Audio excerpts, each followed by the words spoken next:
Hi, I'm Stephen Simon, co-founder of the Spiritual Cinema Circle and the producer of such films as What Dreams May Come and Somewhere in Time. I'll be your host tonight as we explore feeling better about being human. How does that phrase resonate in your heart? For me, it reminds me that yes, as human beings, we do have our dark sides, that is true. But we are also a beautiful species that consciously loves and consciously forgives.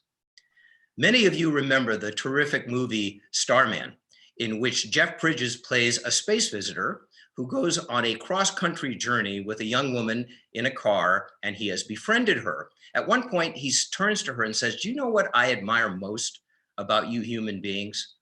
You are at your very best when things are their very worst."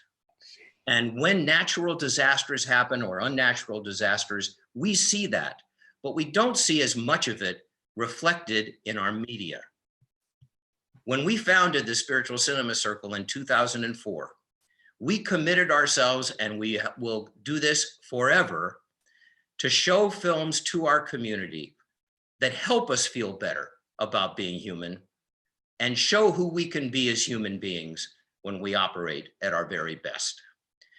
With that, I want to just do one brief housekeeping chore, and that is to say, on the right-hand side of the screen, you will see that there's a chat feature. You can sign in through either Facebook or Twitter, or just there's a guest login that you can do, and you can sign in with that. You can send questions, and Adara, who is our Director of Acquisitions and another co-founder of the Circle, will be looking at all of the questions. She'll be texting them to me. So if you see me doing that a little bit, it's because I'm looking at my cell phone to read the texts. The other thing is, if you come in a little bit late to this call, or if you want to come back to it, or you want to tell your friends, it will always be right here on that page, on this page. Okay, with that, I want to introduce our guests, our panelists, our friends. First of all, Gay and Katie Hendricks.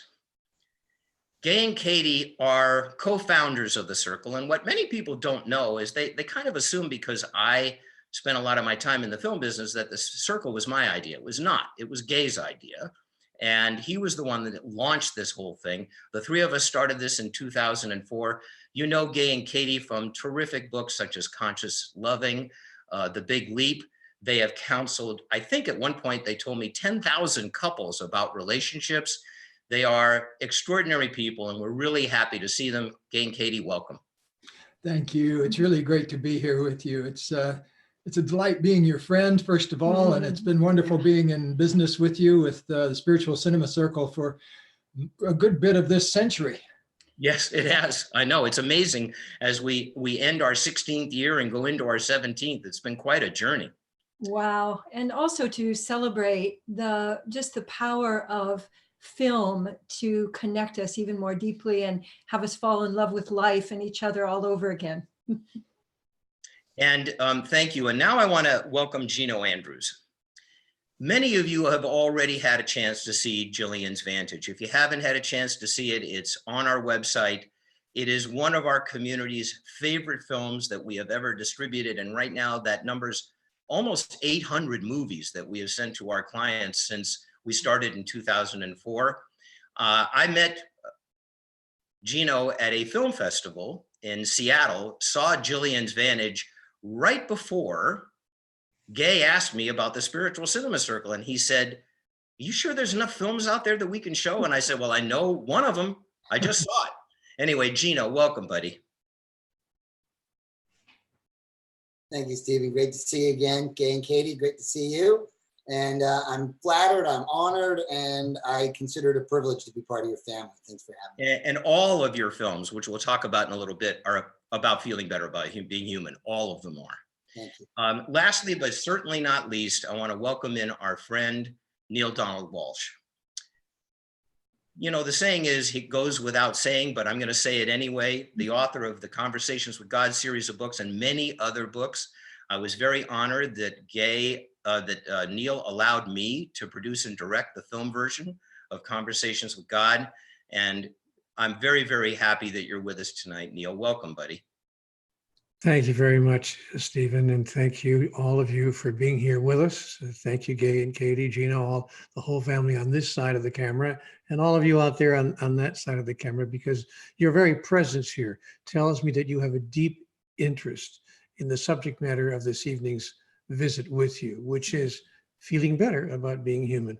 I've devoted much of my life, as have the other panelists here, to that very topic. So let's explore it deeply. And thank you for inviting me to be with you.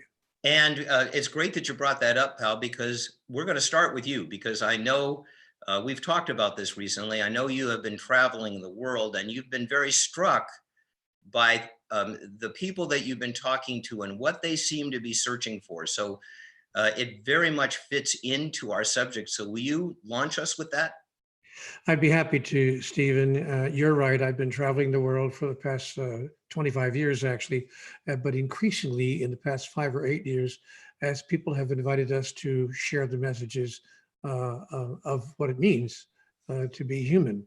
And this is what I've found wherever I go. I mean, and really, this is categorically true wherever I go, whether I'm in Moscow or whether I'm in Tokyo or in South America, wherever I go. I see that people are desperately hungry for a different version, desperately hungry to experience a different version of who we are. And they're looking everywhere for that, looking at books, TVs, movies, trying to find where they can get a sample of what they really think humanity is about. They want to be able to really see themselves. Is this who we are, is the big question that I see people asking, and they actually ask me in the Q&A session after lectures. Is this who we really are? What I'm seeing around the world, is this the best of what it means to be human? Of course, in some cases it is.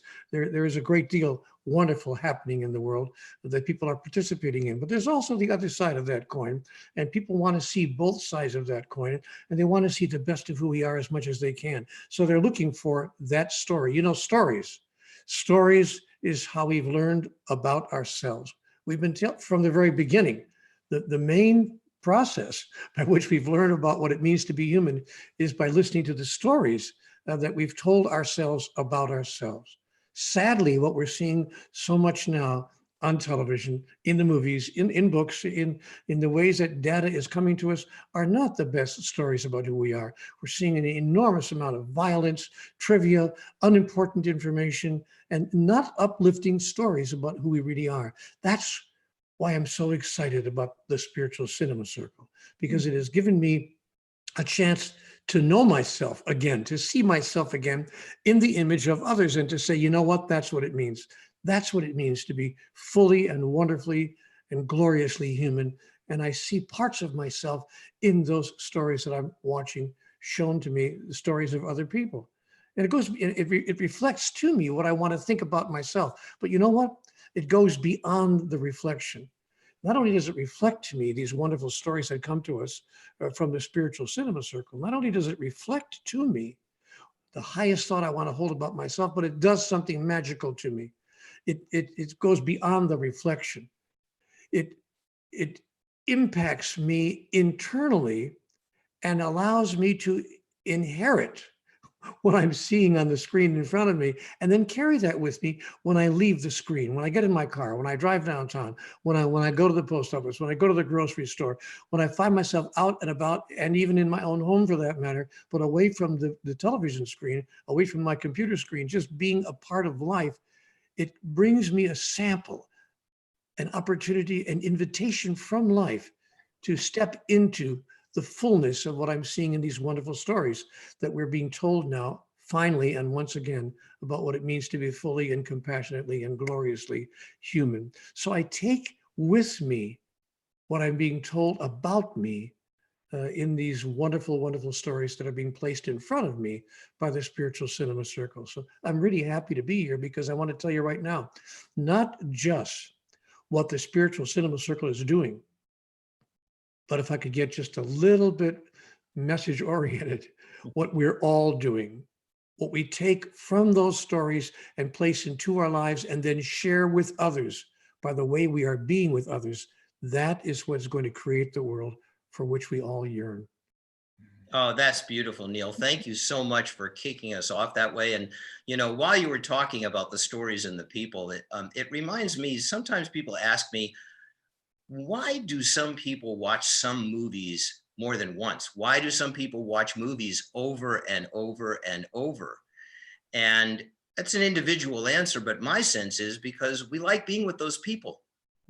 You want to go spend an hour and a half, an hour and 40 minutes, an hour and 45 minutes with those people again, because you enjoy being around them and you enjoy their insights about humanity. And that fits us right into Gay and Katie, because I know you share films with your audiences and with your students because you teach a lot using films. So what about feeling better about being human resonates with you? Well, the aspect of being most alive, I think in relationship has to do with letting yourself be affected, letting yourself be touched by another. And instead of being walled off, and particularly people do that in relationship by being right.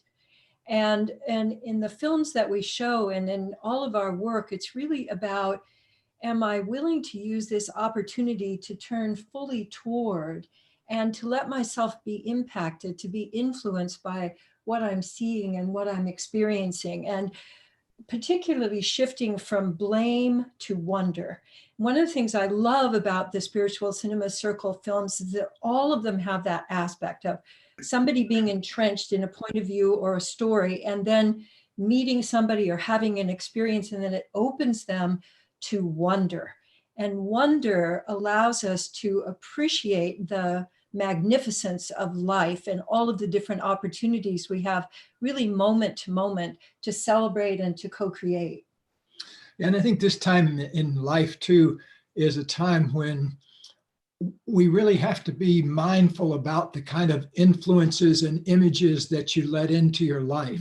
I think that, I hate to say this in a way, but I almost never go to the movies anymore because of the kind of movies that are shown at the movies. And, I remember just a while back, I went to a movie that was a good inside the theater experience, but I could hear the thunder of the action movie next door bleeding through the walls. It felt like the place was shuddering.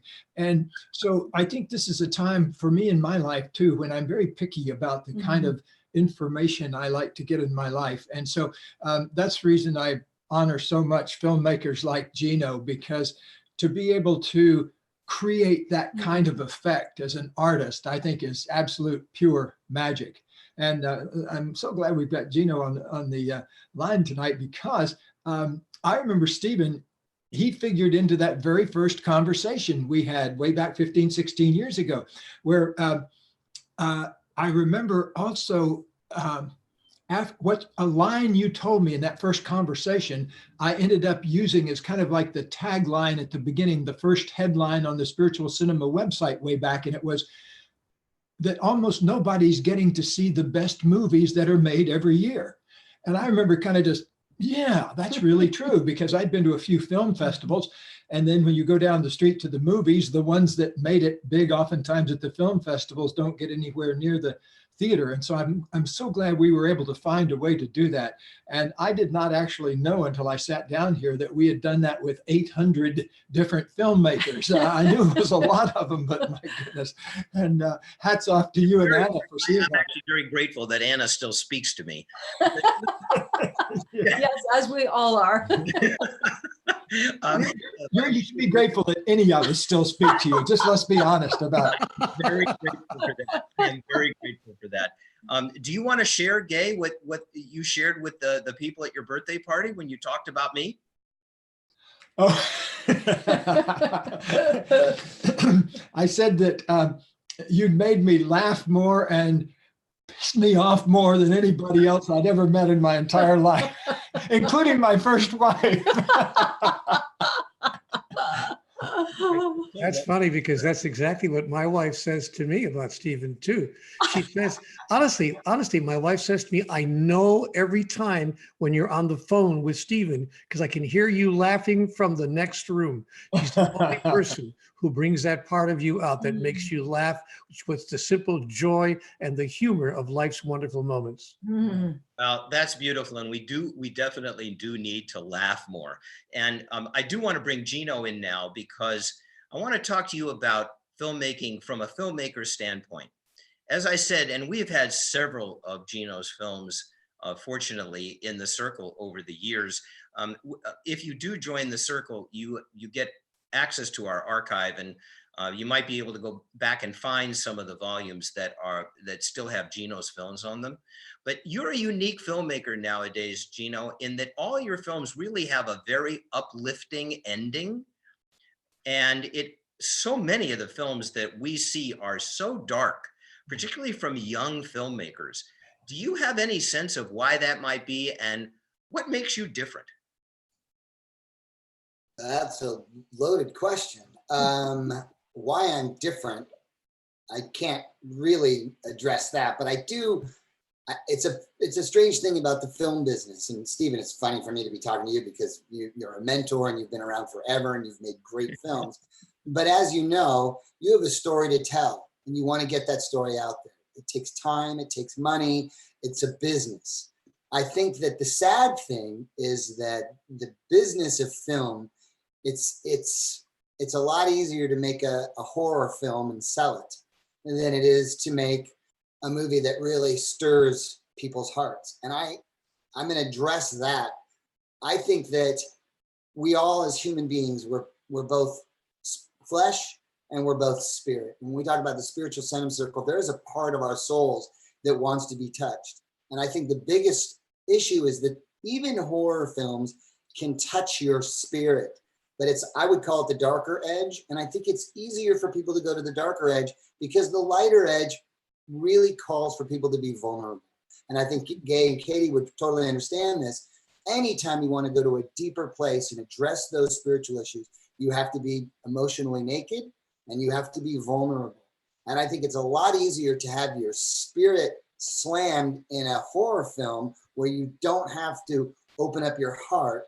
And it's a lot more difficult for, I think, typical people to take that step of vulnerability, lower their defenses, and allow a film to really touch them.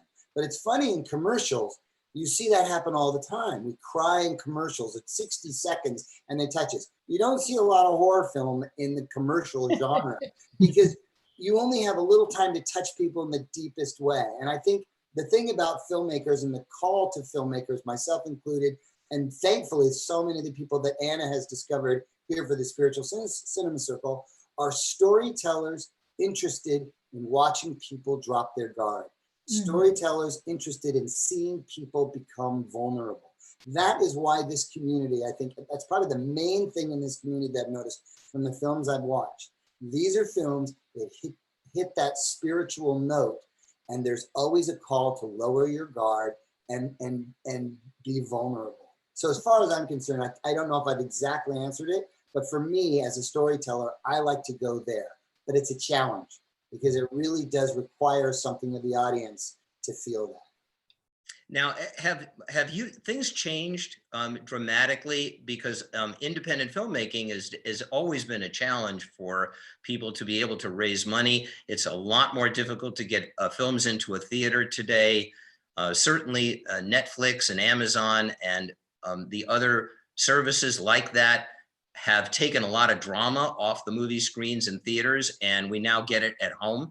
Have you found as a filmmaker that the entire aspect of trying to distribute a film has changed in the last 15 or 20 years?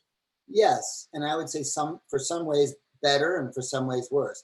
The idea of getting a big advance for your film, making a film and having Miramax come in and give you 10 million, making your money back in one deal, that just doesn't happen anymore. Deals don't work like that. There's all kinds of businesses that do it, but you're on the verge of bankruptcy at every moment until something happens. Then unfortunately, most of the time the business side of it really sucks. But addressing your question about the internet, My kids are now 17 and 18. They're making short films and they're able to get them out to their friends. The internet, anybody can make films right now and get their stories out. And to a certain degree, that's fantastic because now you don't have to have, you know, the A-list names and you don't have to have expensive camera gear. People are shooting on their iPhones and telling stories. The unfortunate side of it is most of it's crap. So, you know, we have to deal with that. But the avenue, the ability to get your product out there is a lot easier now, as long as it's not part of the business. So to answer that, business is harder, but getting films out is not. And I think that's one thing I love about the internet. So what I want to do, thank you, buddy. And what I want to do now is kind of go around the horn. And for those of you who are watching us, what film really touched your heart the most? What film makes you feel better about being human? I know that all of you have particularly favorite films. Gay and Katie, I'm going to make a guess, but I'm not going to say it. I'm just going to think about what one of yours is. Well, I'm just right off the top, I'm going to say Moonstruck, which I think is a perfect film. And it touches everything about relationship, from the beginning of relationship to really the maturity of relationship. And it's funny, it's touching, it's heartbreaking, and it gives you, my favorite scene in there is when she says to her husband, you know, you're gonna die. You're gonna die. And the whole recognition of, in our lifetime, what are you choosing in this one precious life? And I also love it when Cher's character, you know, slaps him and Snap out of it. Snap out of it. And, I love you. Whack, snap out of it. right. I also just came across the other day, flipped past a movie that I like to watch every holiday season, and that's Love Actually. You bet. That to me is one of the most warm-hearted movies. I can't remember at the moment who made that or who directed that, but I love also movies that have a bunch of different storylines from different characters that all cross paths and interact and everything. So to me, Love Actually has become a holiday tradition because it has that feeling to it that I love to have at the movies. I learn something and I'm uplifted at the same time. And a great example of what we talked about before, people watch that movie over and over a lot during the holiday season because they really want to be with those people. Yes. You know, it's such a great group of people. That certainly would have been on my list as well. I actually thought you might mention Truly, Madly, Deeply, but Yeah, that's a beautiful one too. It's definitely in my top 5, and not just because of the storyline and Alan Rickman's voice and being, but because it's one of the only films that I know that actually has a dance movement therapist in it. And so to me, that's just quite wonderful. That's my original profession, to include our body wisdom and our interactions with each other and the beyond and the unknown. So Truly, Madly, Deeply, if you haven't seen this one, it is really a must see. Yeah, so thank you.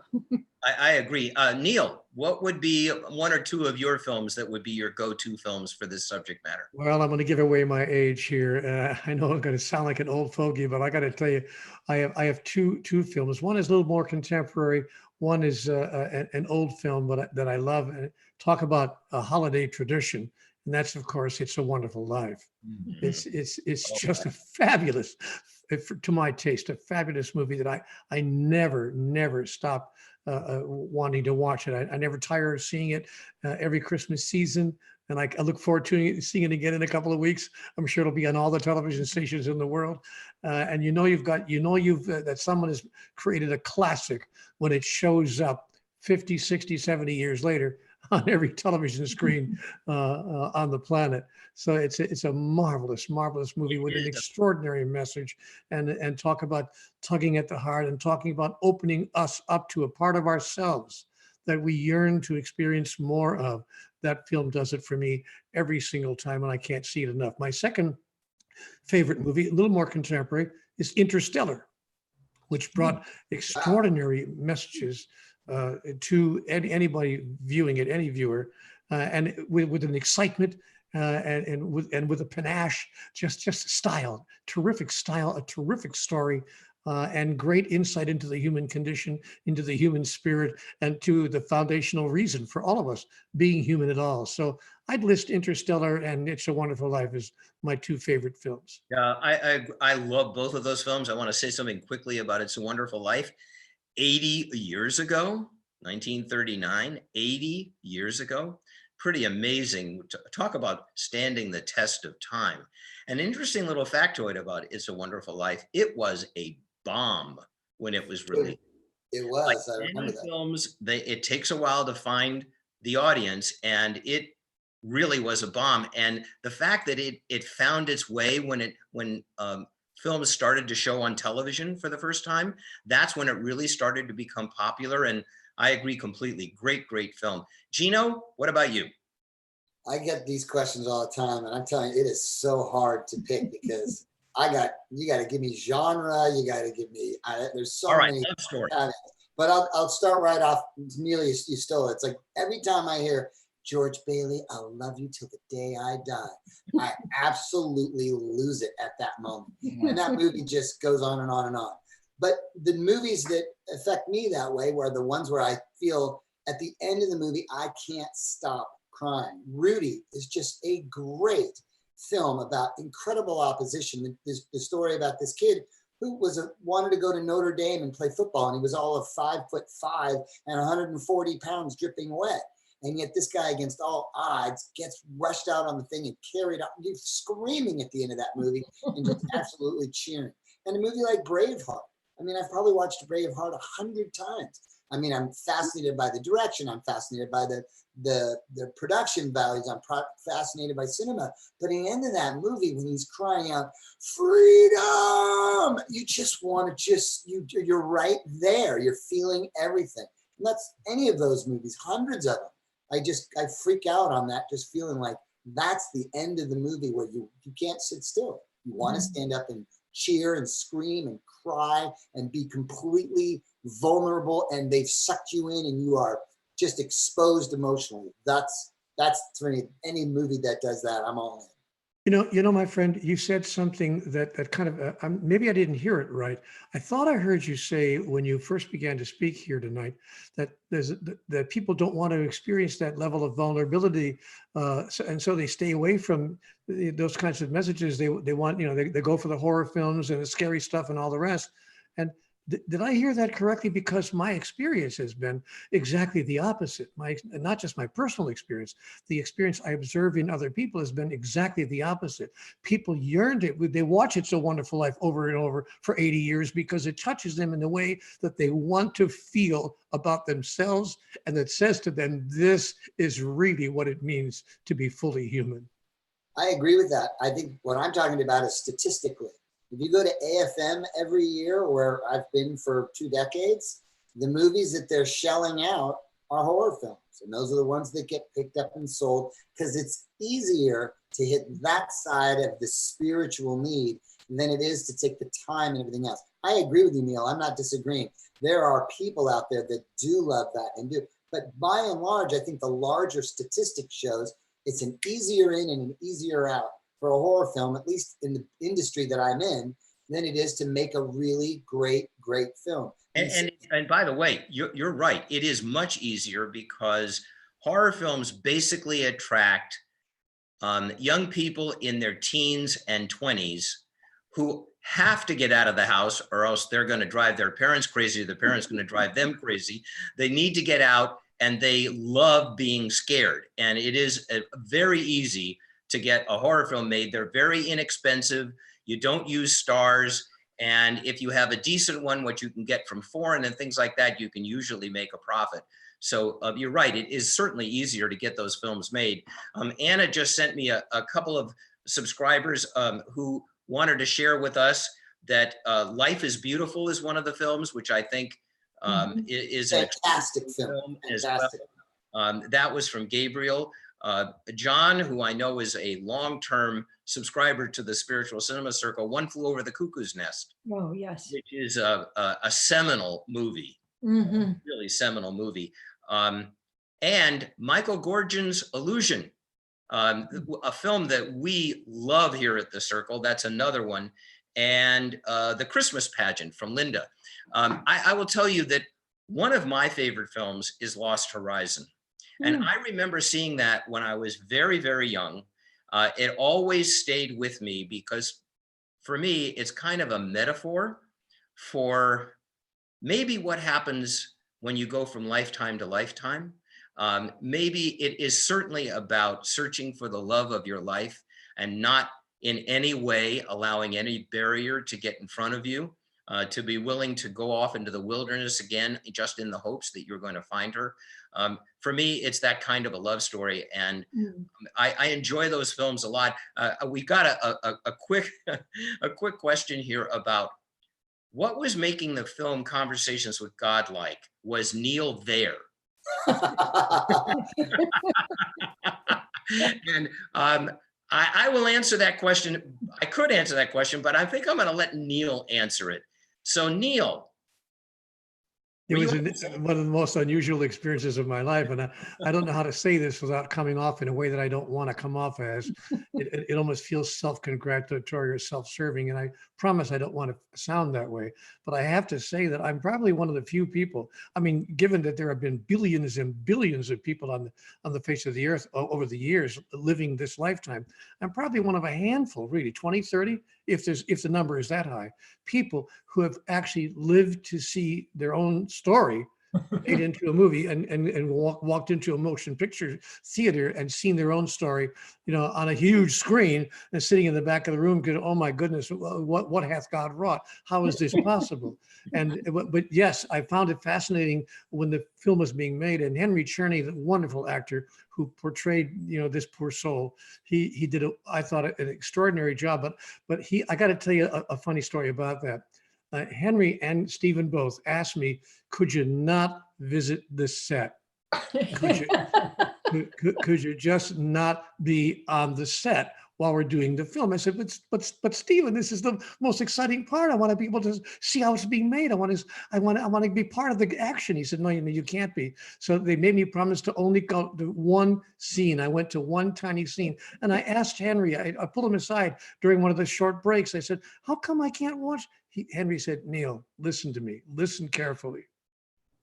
It's tough enough to play the role of a person that everyone knows, whether it's Ray Charles or whoever it might be. A biopic is tough enough to do. It's even more difficult to do if that person is still alive. Everyone is having encounters with him every day. And it's even more impossible to do if he's not only still alive, but standing on the other side of the camera. He said, don't make me do that. Give me a chance to play you without you watching me play you. Of course, I never thought about it in that context, but I understood immediately when he said that. That in the beginning, I asked Henry, do you want to meet Neil? And he said, yes, but not right away. I really want to get into this more. So when we arranged the meeting, and I will never forget this, and I know Neil won't either, we arranged to meet in the lobby of the Ashland Springs Hotel because we shot the film in Ashland where Neil lived it. And those of you who know the Conversations with God film and know Neil's story, Neil spent a year with a broken neck living in a park as a homeless man. And that's certainly a part of the film. So Henry said, I'm going to get into costume and makeup, and I am going to sit out in front of the hotel and ask Neil for money when he comes in the hotel. And he did.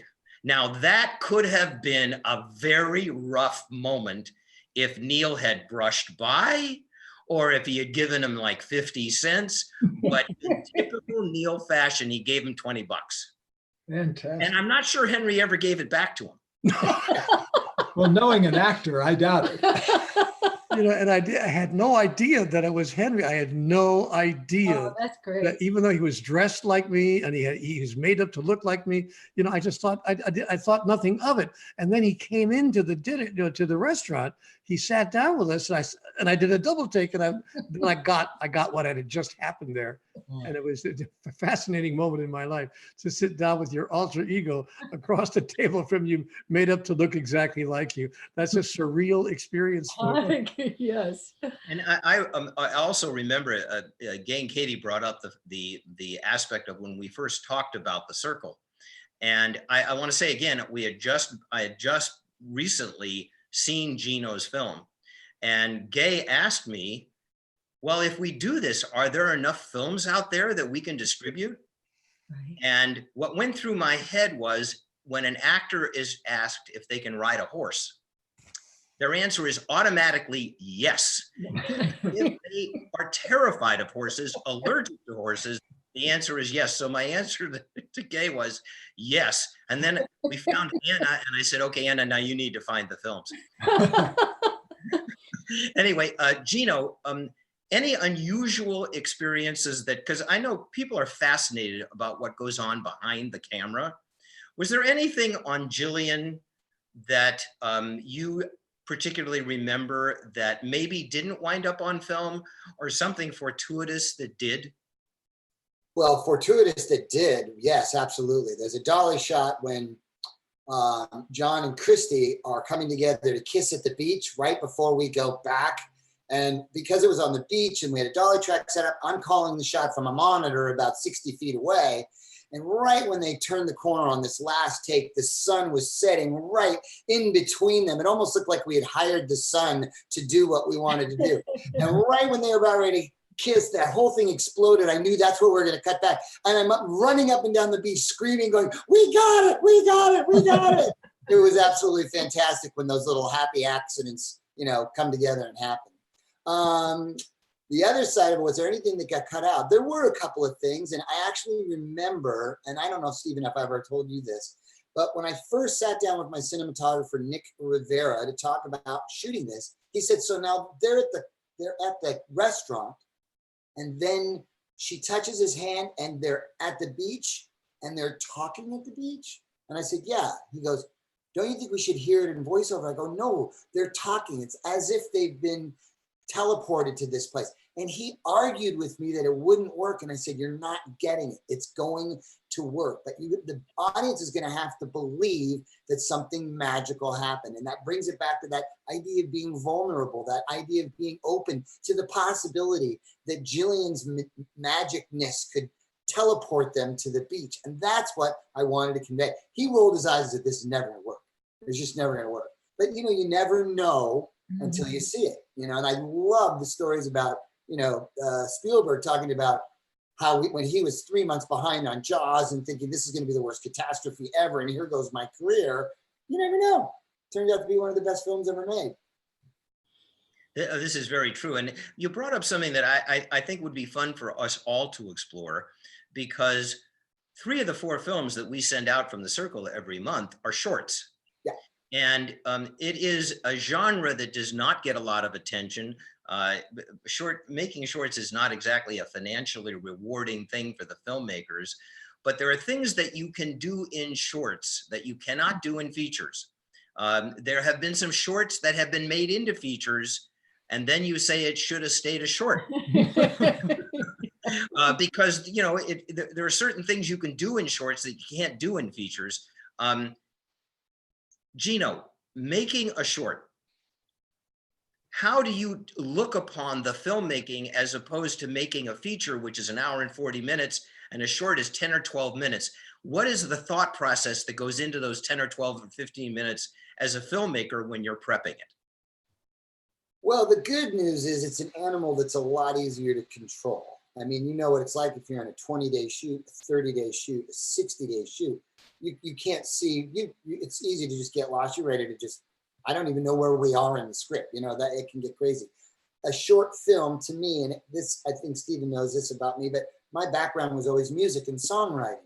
I love the idea that I can write a song, go into the studio, record it, and have what I have my vision for in a few hours.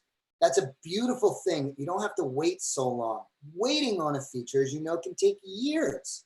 And a short film is beautiful because your excitement when you started it hasn't left yet when it's finished. And unfortunately, with a lot of features, by the time it's going through timing and color correction and composing and actors mad at each other and contracts and people wanting to sue each other, it's a very difficult animal to control. So for me, there's a much better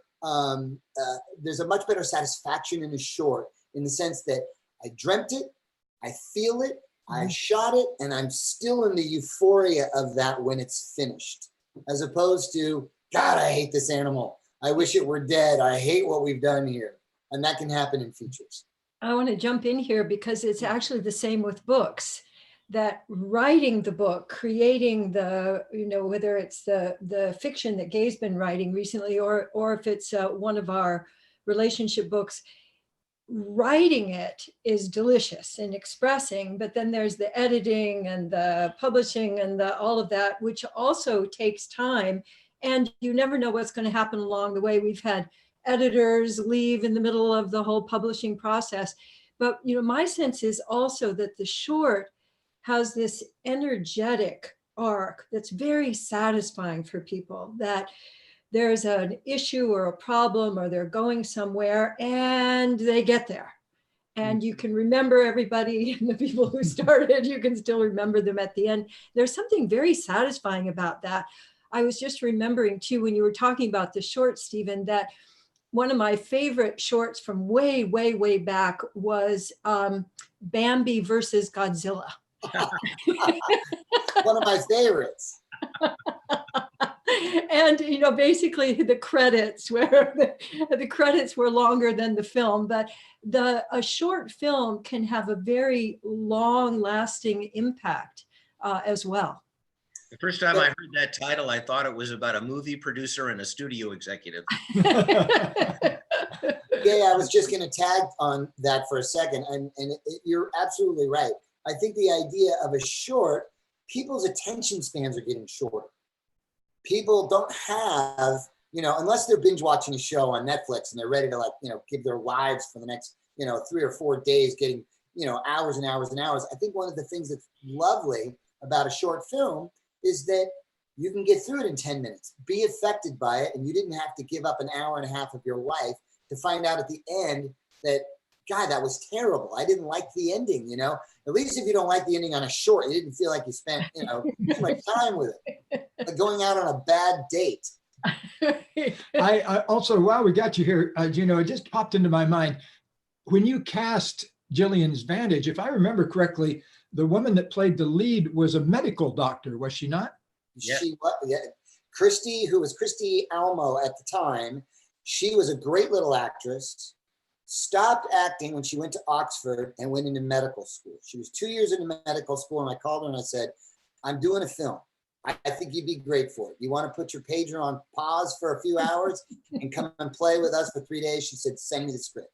And right after she finished that, that was basically the last thing she did. And 5 years later, she was second in command at Cedars-Sinai for breast surgery. And she is now fantastic. I was wondering what happened with her. That's great. Yeah. She started a company called Pink Lotus, and she is actually Angelina Jolie's and Sheryl Crow's, all these women that have dealt with breast cancer. She's dedicated her life to helping save lives in breast cancer. And I couldn't be more proud of her. She's absolutely the best. And we just got a great comment from Brooke, which I am going to read. Shorts are like great coffee dates, sweet and simple. And also, Craig would like to know your thoughts, Gino, on music and your relationship with composers when you're making a film. What a great question. Yes, you can have a horrible relationship with a composer and it makes the music process terrible. The best composer in the world, and I hate to say this because it makes a director sound like a total egomaniac, but the guy who says, I think I know what you want, and they give it to you. That's the best thing in the world.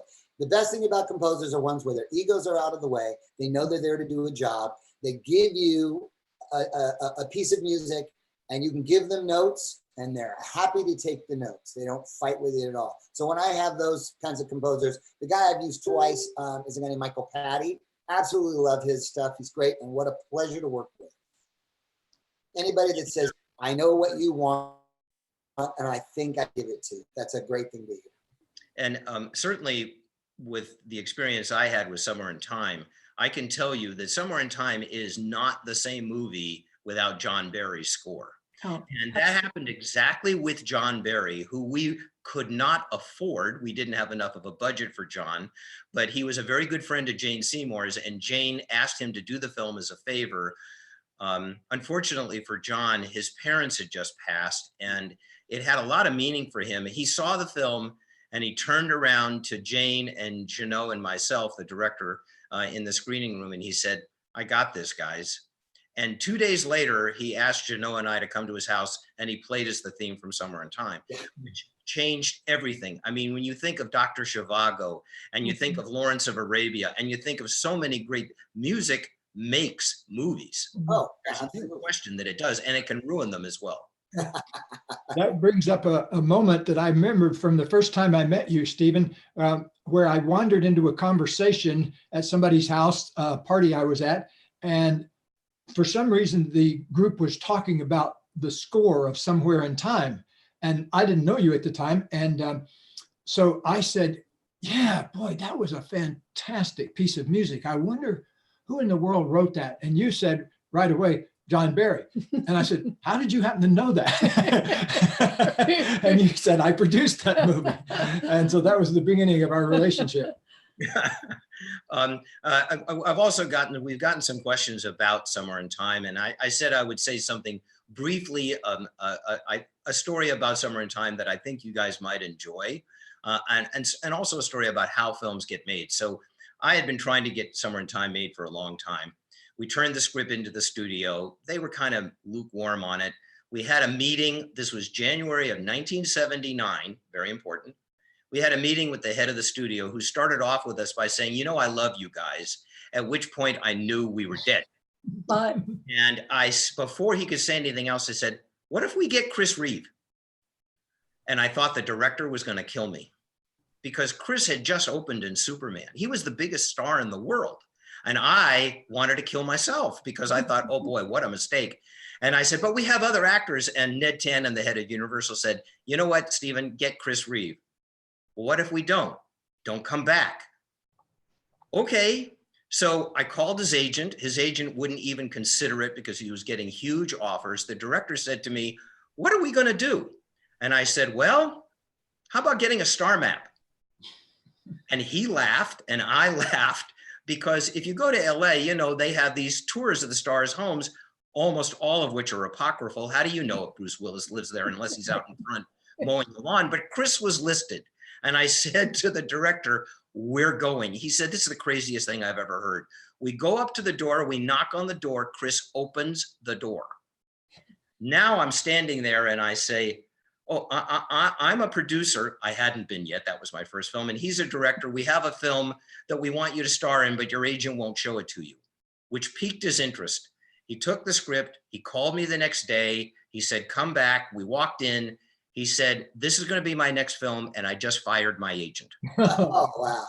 And wow. it all started because his agent wanted him to star as a Viking in a film. And Chris said, "I have visions of wearing one of those helmets." And we're not doing that. We're doing Somewhere in Time. If we hadn't gotten Chris Reeve, it wouldn't have mattered about the music, because the movie wouldn't have gotten made. Is there anything else that any of you want to jump in here? I know we have a couple more comments from our listeners and our viewers, and a couple more movies. Steel Magnolias, I know, has been mentioned. Field of Dreams, which is another terrific film that took a long time to get made. A lot of these films take a very long time to get made. Ghost took 10 years to get made. And the only reason it did get made is because finally a director, David Zucker, who had done the Airplane movies, said, "Hey, you know what? Let's turn this con man," which was in the script, "into a woman, have Whoopi Goldberg play it. Let's make it comedic to give people a break. Let's make the movie." And it got made. So there are stories like that all over the place. Yeah. Go ahead. What were you going to say, Katie? Well, I think in the larger frame of what we're remembering now, because I think we're in a state now where people are wildly addicted to adrenaline.